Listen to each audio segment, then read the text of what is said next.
Hello student. कल की class में हम लोगों ने क्या पढ़ा था? बायोलॉजिकल से इम्पॉर्टेंट था पेप्टाइड स्ट्रक्चर ऑफ इंसुलिन, मतलब इंसुलिन का स्ट्रक्चर कैसा होता है। बीटा सेल्स के पेनक्रियास से सिक्रीट होता है, लेकिन इसको कहते हैं कि ये हम लैब में भी बना सकते हैं।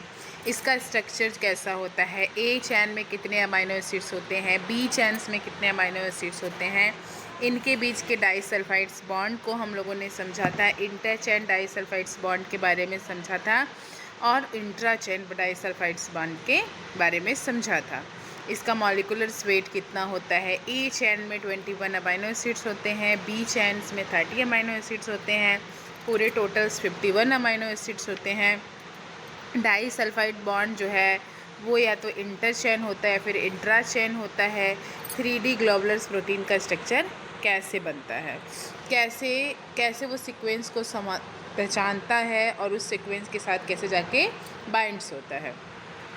बायोसिंथेसिस कैसे होता है, क्या क्या इंसुलिन के फॉर्म में हमारी बॉडी में होता है, किस फॉर्म में रहता है, प्रो इंसुलिन कैसे, प्रो इंसुलिन में अब प्रो इंसुलिन कैसे डाई सल्फाइड्स बॉन्ड्स, फिर उसके बाद सिक्रेटरी ग्रैन्यूल्स सी पेप्टाइड्स को रिमूव करता है और उसके बाद उसको इंसुलिन मतलब ए चैन और बी चैन जो है अलग होता है और सी पेप्टाइड्स अलग होते हैं। सी पेप्टाइड्स का काम क्या होता है उसको हम लोगों ने समझा था।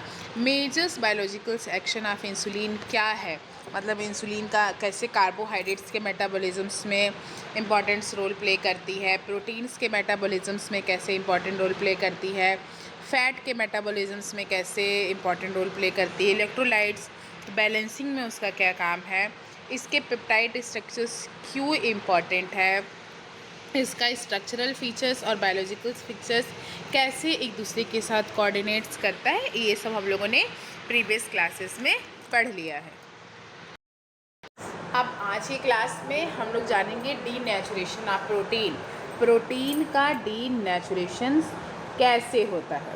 तो देखो, जब हम बात करते हैं प्रोटीन के डीनेचुरेशंस की, तो आप एक एग्जाम्पल्स अपने माइंड्स में सेट करो। एग का, अंडे का एग्जाम्पल्स अपने माइंड्स में सेट करो और सोचो कि जब बिना बॉइल्ड किए हुए जब हम एग को ब्रेक करते हैं तो उसका जो वाइट वाला पोर्शन होता है वो कैसा लिक्विड फॉर्म में रहता है, लेकिन वहीं पे जब उसको हम बॉइल्स कर देते हैं तो उसका क्या हो जाता है, वो सॉलिड्स फॉर्म में चला जाता है। It is a best examples of a denaturation का सबसे बेस्ट एग्जाम्पल्स होता है। तो इसी कंसेप्ट को हम लोग क्या करेंगे, आज समझेंगे कि कैसे हमारा प्रोटीन जो है जब डीनेचर्स फॉर्म में जाता है तो डीनेचुरेशंस के फॉर्म में उसके साथ क्या होता है, कैसे होता है, क्या स्ट्रक्चर्स में चेंजेस आते हैं, किसकी वजह से वो ऐसा हो जाता है, उसके बारे में हम लोग क्या करेंगे, जानेंगे। आई होप टू कि आपको जो हमारा डीनेचुरेशन काफ़ी इंटरेस्टिंग टॉपिक है और काफ़ी यूज़फुल है एक बेसिक एग्जाम्पल्स के लिए, तो उसको हमें समझना ज़रूरी है। देखो, जब हम बात करते हैं प्रोटीन की, प्रोटीन जैसे ही हमारे दिमाग में आता है वैसे ही एक अमाइनो एसिड जो क्या होती है हमारी प्रोटीन की जो स्ट्रक्चरल यूनिट होती हैं अमाइनो एसिड्स, उसके बारे में हमें मेमोरी आना स्टार्ट हो जाती है। तो एक सिर्फ अमाइनो एसिड जो उसके स्ट्रक्चर्स को मेंटेन कर रही है वो सिर्फ एक सिंपल चैन नहीं होती है। अमाइनो एसिड्स पेप्टाइड्स बॉन्ड के साथ जुड़ के पॉलीपेप्टाइड चैन को बनाते हैं और ये चैन आगे फोल्ड होकर एक स्पेसिफिक 3 डायमेंशनल स्ट्रक्चर का फॉर्मेशन करती है। देखो, जब भी हम प्रोटीन की उसकी 3D शेप जो मतलब जो हमने टर्सरी स्ट्रक्चर क्वार्टरी स्ट्रक्चर्स याद करो जो हमने पढ़ा था, वो काफ़ी इम्पॉर्टेंट होती है क्योंकि इसी शेप की वजह से प्रोटीन अपना बायोलॉजिकल फंक्शन जो है वो प्रॉपरली परफॉर्म कर पाता है। फॉर एग्जांपल्स, अगर हम एंजाइम्स की बात करते हैं तो एंजाइम्स के अंदर एक स्पेसिफिक एक्टिव साइट्स होती है, सब्सटेंस इस एक्टिव साइट्स पे बाइंड होता है। अगर एंजाइम्स की शेप चेंज हो जाती है तो उसका एक्टिव साइट्स भी चेंज हो जाता है और एंजाइम्स कभी भी अपना फंक्शंस नहीं कर पाती है। तब किसी फिजिकल्स या फिर केमिकल्स फैक्टर की वजह से प्रोटीन्स अपनी नेटिव 3D स्ट्रक्चर्स को लूज कर दे तो इस प्रोसेस को हम डीनेचुरेशंस कहते हैं। सिंपल सी भाषा में प्रोटीन जो नॉर्मल 3D शेप को लॉस करे that is known as a denaturations. What is a definition of denaturation? तो denaturation of protein is the process in which proteins loses a native three-dimensional structures and biological activity due to the physicals, chemicals, agents, generally without significant cleavage of peptides bond. तो students, जब heat, extremes pH, chemicals या फिर किसी factor की वजह से जो protein है वो अपनी नॉर्मल 3D स्ट्रक्चर और बायोलॉजिकल एक्टिविटी लूज़ कर देता है तो उस प्रोसेस को हम प्रोटीन डीनेचुरेशंस कहते हैं। इम्पॉर्टेंट पॉइंट, डीनेचुरेशंस में mainly secondary, tertiary, quaternary structure disturb होती है, लेकिन प्राइमरी स्ट्रक्चर्स एक यूजुअली इंटरेक्टेड होती है। अब नेटिव स्ट्रक्चर क्या होता है प्रोटीन का? प्रोटीन की स्ट्रक्चर को क्या करते हैं, 4 लेवल पे हम समझते हैं कि ये प्राइमरी स्ट्रक्चर जिसमें अमाइनो एसिड एक एग्जैक्ट सीक्वेंस में होता है और पेप्टाइड बॉन्ड्स एक दूसरे से जुड़ा हुआ होता है, ढेर सारे amino acid to form in the primary structure. Secondary structure जब पॉलीपेप्टाइड चेन लोकल लेबल्स में फोल्ड होना स्टार्ट कर दे तो अल्फ़ा हेलिक्स और बीटा सीड्स का फॉर्मेशन करता है। इन द प्रीवियस क्लास हमने बहुत डिटेल्स में स्ट्रक्चर ऑफ प्रोटीन को डिस्कस किया है, तो आप जाइए, आप उसके वीडियोस को देखिएगा, आपको सारे स्ट्रक्चर जो है वो अच्छे से समझ में आ जाएंगे। टर्सरी स्ट्रक्चर एक सिंगल्स पॉलीपेप्टाइड चेन जो कि फोल्ड होकर एक 3D शेप बनाती है जिसको हम टर्सरी स्ट्रक्चर कहते हैं। इसमें hydrogen bond, hydrophobic interactions, wonder wall forces और डाइसल्फाइड्स बॉन्ड्स पाए जाते हैं। क्वाड्री स्ट्रक्चर जब 2 या उससे मोर पॉलीपेप्टाइड चेन सब यूनिट्स आपस में एसोसिएट करते हैं तो क्वाड्री स्ट्रक्चर बनाते हैं, मतलब पहले प्राइमरी, फिर सेकेंडरी, फिर टर्सरी और फिर क्या क्वाड्री बनता है। तो प्रोटीन का प्रॉपर फंक्शन उसकी प्रॉपर 3D कन्फर्मेशंस पे डिपेंड्स करती है। अगर ये कन्फर्मेशंस डिस्टर्ब हो जाए तो प्रोटीन की एक्टिविटी भी क्या हो जाती है, इफ़ेक्ट हो जाती है। अब हम आते हैं टॉपिक पे कि डीनेचुरेशंस का टाइम क्या होता है, कब डीनेचुरेशंस होती है। अब हम एक इम्पॉर्टेंट पॉइंट्स को समझेंगे कि डीनेचुरेशन के टाइम एक्चुअली प्रोटीन में क्या क्या चेंजेस आते हैं। तो नॉर्मली प्रोटीन्स एक प्रॉपरली फोल्डेड स्ट्रक्चर्स में होता है। जब प्रोटीन को एक्सपोज किया जाता है हीट पे, एक्सट्रीम pH पे, ऑर्गेनिक सॉल्वेंट्स के, हैवी मेटल्स पे, डिटर्जेंट्स या फिर किसी डीनेचुरेटिंग कंडीशन से, तो प्रोटीन को स्टेबलाइज करने के लिए इंट्रैक्शन डिस्टर्ब हो जाती है। मेनली इफेक्ट होता है हमारा हाइड्रोजन बॉन्ड्स, आयनिक बॉन्ड्स, हाइड्रोफोबिक इंट्रैक्शंस और वंडर वॉल्स फोर्सेस, और कुछ कंडीशंस में डाइसल्फाइड्स बॉन्ड भी क्या हो जाती है, इफ़ेक्ट हो जाती है, जिसकी वजह से प्रोटीन अपनी नॉर्मल स्ट्रक्चर्स को लूज़ करके अनफोल्ड होने लगती है। एक मान लो नेटिव प्रोटीन है, हीट है, एक्सट्रीम pH है, केमिकल है, तो प्रोटीन की जो स्टेबलाइजिंग है वो इंट्रैक्शंस क्या हो जाएगी, डिस्टर्ब हो जाएगी, अनफोल्ड हो जाएगा। सेकेंडरी स्ट्रक्चर, क्वाड्री स्ट्रक्चर, ये सारे स्ट्रक्चर क्या हो जाएंगे, डिस्टर्ब हो जाएंगे, तो वो अपनी बायोलॉजिकल एक्टिविटी को लॉस कर देगा और प्रोटीन डीनेचर्ड फॉर्म में चली जाती है। अब लोग देखेंगे causes of protein डीनेचुरेशंस।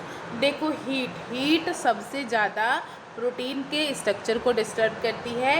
Heat protein denaturation का सबसे कॉमन एग्जांपल्स होता है टेम्परेचर्स इंक्रीज होने पर जो मॉलिकुलर्स मूवमेंट है वो इंक्रीज हो जाती है और प्रोटीन्स के वीक इंट्रैक्शंस भी डिस्टर्ब हो जाती है। जैसे मैं बॉइलिंग ऑफ एग, जैसे एग वाइट में मेजर पोर्शन जो है वो क्या होता है, एल्ब्यूमिन होता है।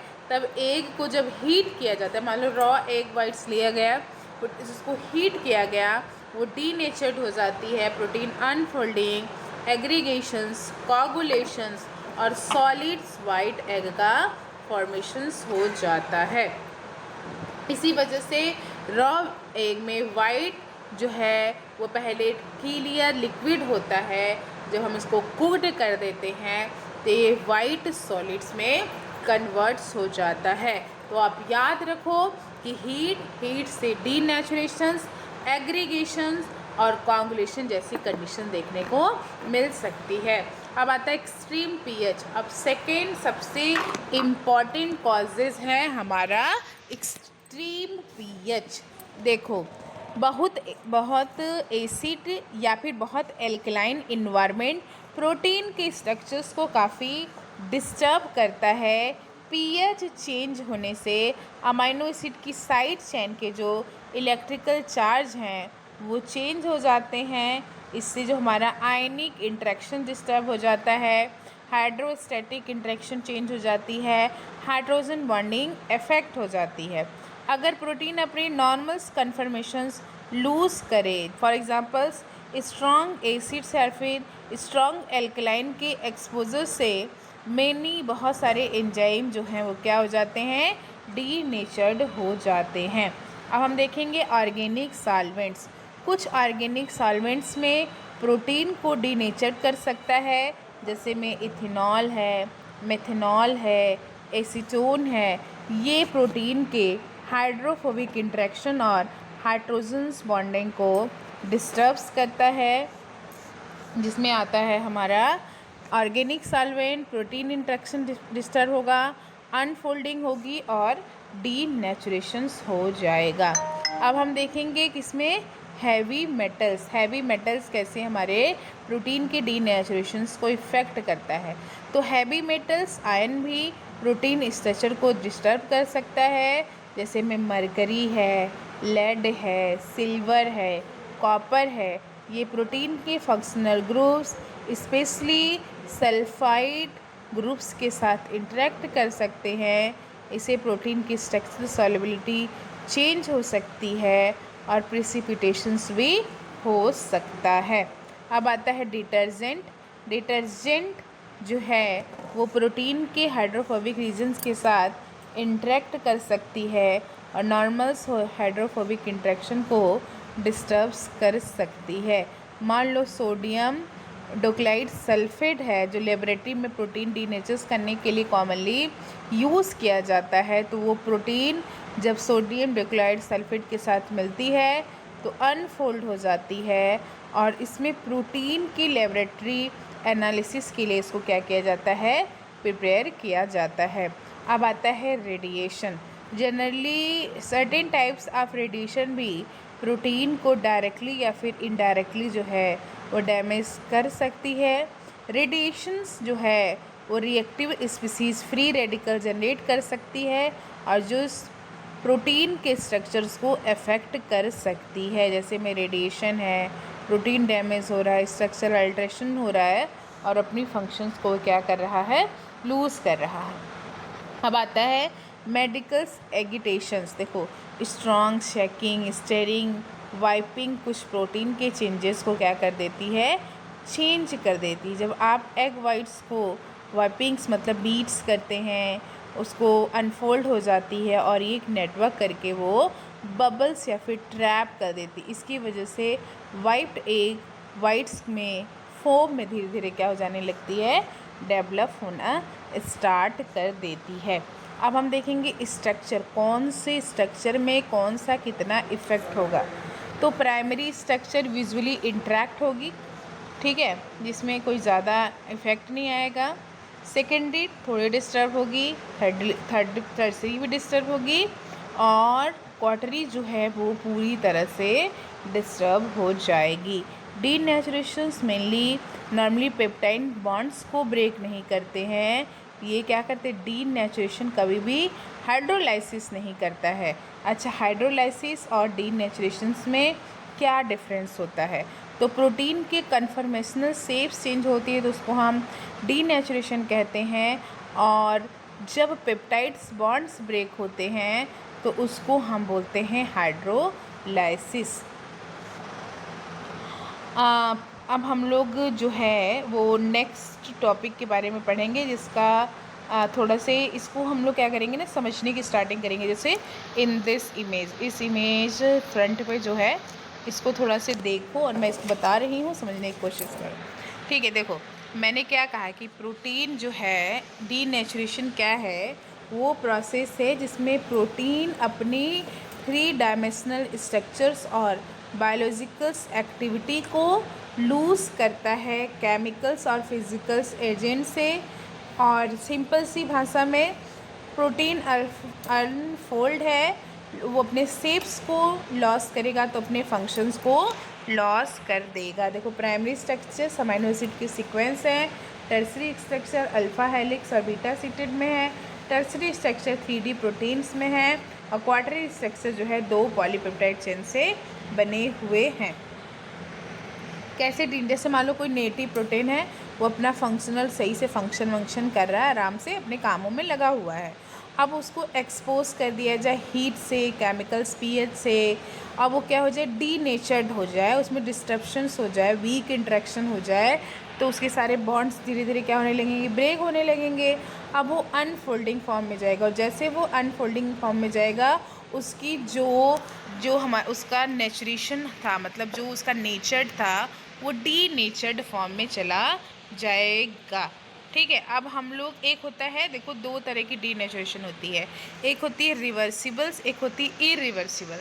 देखो जब प्रोटीन को जब हम अंडे को बॉइल्ड कर देते हैं, जब वो वाइट पार्ट में चला जाता है लिक्विड वाला, तो वो कभी भी लिक्विड्स में नहीं जाता है, मतलब वो ओरिजिनल स्ट्रक्चर में जब ना आ पाए तो उसको हम इरिवर्सिबल्स बोलते हैं। और रिवर्सिबल्स का मतलब होता है कि प्रोटीन जो है वो अपनी धीरे धीरे वो अपने डीनेचर्ड के बाद वो फिर से अपने पुराने वाले स्ट्रक्चर्स में आ जाए, उसको हम बोलते हैं रिवर्सिबल्स डीनेचुरेशन। जैसे हमने अंडे को बॉइल्ड किया तो उसका जो एल्ब्यूमिन था कोगुलेशन हो गया, वाइट पोर्शन में चला गया।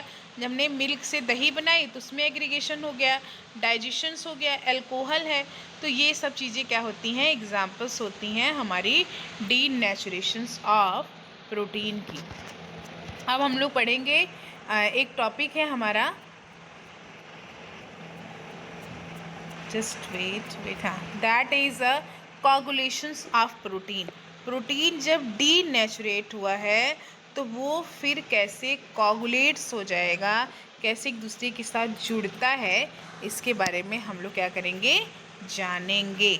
जैसे में प्रोटीन कोगुलेशंस क्या होती है, वो प्रोसेस होती है जिसमें डीनेचर्स मॉलिक्यूल्स एक दूसरे के साथ एग्रीगेट होके इनसॉल्युबल्स या फिर सेमी सॉल्युबल मास का फॉर्मेशन करे। मतलब डीनेचुरेशंस हो गया, अनफोल्डिंग हो गई, एग्रीगेशन हो जाएगा, और वो एक दूसरे से क्या हो जाएंगे, कोगुलेट्स हो जाएंगे, जुड़ना स्टार्ट करेंगे। देखो मैकेनिज्म्स ऑफ प्रोटीन कोगुलेशंस में क्या है, नेटिव प्रोटीन है, अनफोल्ड हुआ, हाइड्रोफोबिक ग्रुप से एक्सपोजर्स हो गया, फिर वो एग्रीगेशन हो गया, अब वो क्या हो गए, एक दूसरे के साथ जाके जुड़ गए। देखो सॉल्युबल स्टेबल स्ट्रक्चर है, loss of native structure due to the denaturing agents है, हाइड्रोफोबिक ग्रुप्स जो है वो सरफेस पे आ गए, प्रोटीन मॉलिक्यूल्स एक दूसरे के साथ इंटरेक्ट हो गए, और फॉर्मेशन हो गया सेमी सॉलिड मास का। बिफोर द हीटिंग वाइट्स, एक एल्ब्यूमिन जो है एक नेटिव स्टेट, सॉल्युबल्स क्लियर और ट्रांसपेरेंट है।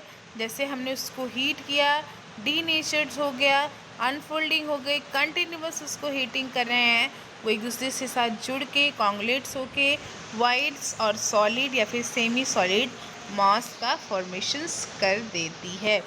ठीक है, अब देखो कॉन्गुलेशंस और प्रिसिपिटेशंस में क्या अंतर होता है?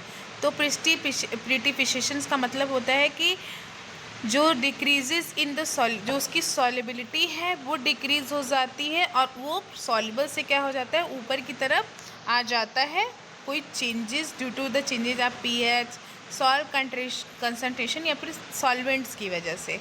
लेकिन कॉन्गुलेशंस का मतलब हो गया कि डीनेचर्ड प्रोटीन मॉलिक्यूल्स एक दूसरे के साथ जुड़ के एक लार्जर मास का फॉर्मेशन कर दिए और उसमें कोई प्रिसिपिटेशन जो है विजुअली ऑक्यूपाइड्स नहीं हुआ।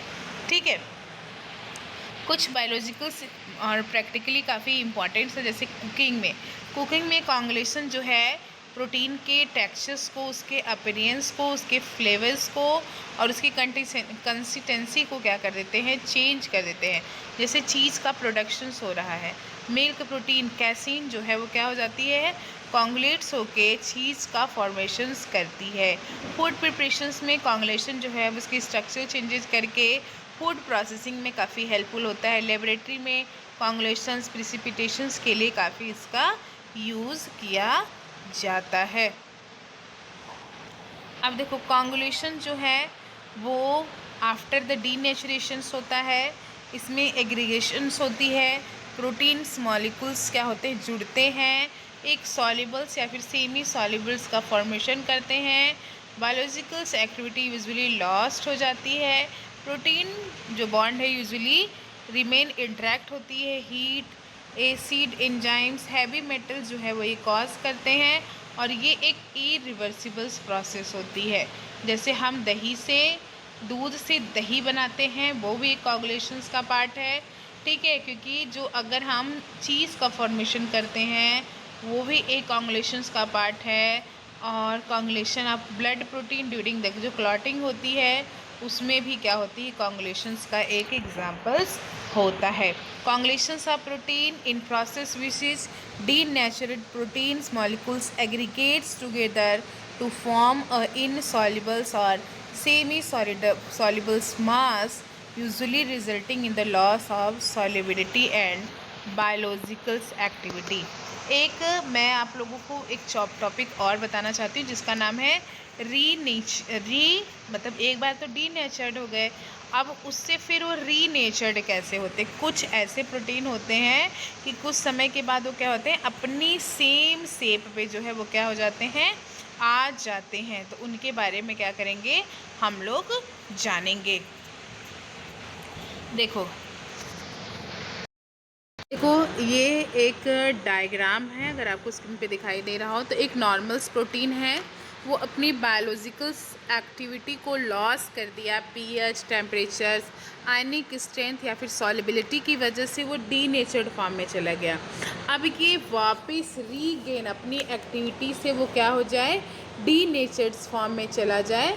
अब ये that is known as a renaturations. देखो, एक बड़ा इंटरेस्टिंग कंसेप्ट है रीनेचुरेशंस का, एक बहुत इंटरेस्टिंग जो है टॉपिक है रीनेचुरेशंस। कुछ प्रोटीन जो है वो डीनेचर्ड कंडीशंस रिमूव होने के बाद अपनी जो है पुराने जो जिस पोजीशंस पे थे उसी पोजीशंस पे क्या होते हैं, आना स्टार्ट कर देते हैं।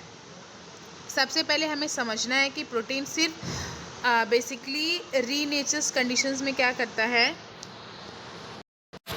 रीनेचुरेशंस वो प्रोसेस है जिसमें डीनेचर्ड प्रोटीन जो है वो कुछ ऐसे कंडीशंस की वजह से अपनी ओरिजिनल्स या फिर नेटिव स्ट्रक्चर या फिर बायोलॉजिकल एक्टिविटी को रीगेन करता है। सिंपल सी भाषा, डीनेचुरेशन में क्या होता है, प्रोटीन अपने नॉर्मल शेप्स को लॉस करता है, वहीं रीनेचुरेशन में प्रोटीन की नॉर्मल शेप क्या हो जाती है, वापस आ जाती है। तो देखो ये रहा हमारा डायग्राम जिसको हम अभी मैं समझा रहे थे। देखो रीनेचर्स का मतलब बेसिकली मान लो कि प्रोटीन जो है वो डीनेचर्ड हो गया, कुछ उसमें ऐसे अनफोल्डेड स्टेट हो गया, कुछ ऐसे जेम्स रिमूव हो गए, फिर अब प्रोटीन को रीफोल्ड करना है, तो जो डीनेचर्ड वाला प्रोटीन है उसको क्या करेंगे हम, उसके जो रीनेचर्ड एजेंट है, मतलब जिसने उसको क्या किया, रीनेचर्ड किया है, उसको हम लोग क्या करेंगे, रिमूव करेंगे वहाँ से। और रिमूव करते ही प्रोटीन जो है फिर से क्या होने लगेगा, रीफोल्डिंग होना स्टार्ट हो जाएगा। तो प्राइमरी स्ट्रक्चर्स को इंटरेक्ट करेंगे, पेप्टाइड बॉन्ड्स जो कि ब्रेक नहीं होना चाहिए, डी नेचर्ड रीजन्स को हम एजेंट्स को रिमूव करेंगे, एक सूटेबल पीएच, टेम्परेचर और सॉल्वेंट कंडीशंस पे ला सकते हैं।